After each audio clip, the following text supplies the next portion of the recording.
By the end of this video, I want you to see why having clear standards, not weaker ones, are what actually gets permits moving. Here's what I hear in government rooms and industry rooms. To get permitting moving, we need to weaken protections. People rightfully worry about timelines, they worry about gold plating standards. But I want to tell you that the opposite can also happen. All because a process is slow doesn't mean that it's strong. Slow and vague can also happen at the same time. From where I sit, having worked on both the regulator and the operator side, I don't think the real issue is speed though. The real issue is that nobody defines clearly enough what approvable means early in the process. Canada is very good at telling you what to submit with your application. It's not as good as telling you what turns that submission into a yes. Let's look at a fish habitat permit. It might come with a requirement for a habitat assessment, but that's an action, not a standard. A standard will tell you what level of loss is okay. It'll tell you what offset matters. It will tell you what happens if monitoring fails. Right now, a proponent can have the clearest idea about all of the permits that they need and still have no idea about whether what they've submitted will actually meet the needs of the decision maker. And that's the root cause. Canada has piles of guidance, but very few decision-grade standards. Guidance tells you what to analyze. Standards tell you what target you have to hit.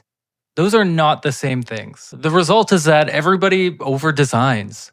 Proponents overstudy because they don't want to miss anything. Regulators over-ask because they don't want to get challenged in court. And then consultants over-design so that they can't get blamed if things go south. Everybody is acting rationally in their own box, and the project as a whole pays for it. To be fair, there are good examples. If we look at the Department of Fisheries and Oceans, they have good standards for routine work near water. They tell you how to design the mitigation, how to monitor it, how to maintain it. That is exactly the model. Define the standard for the routine stuff so everyone can put their effort where the risk is actually high. The catch is scale. Those standards were designed for small, routine work. Major projects need the same treatment for the permits that keep stalling them. So this is the fix that I would push for.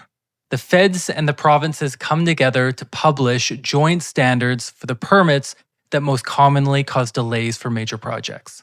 Pick the 20 permits that cause the most grief. Water licenses, fisheries authorizations, species permits, navigation approvals. For each one, write down the legal test, the evidence required, what's unacceptable, and the conditions that apply if it's approved.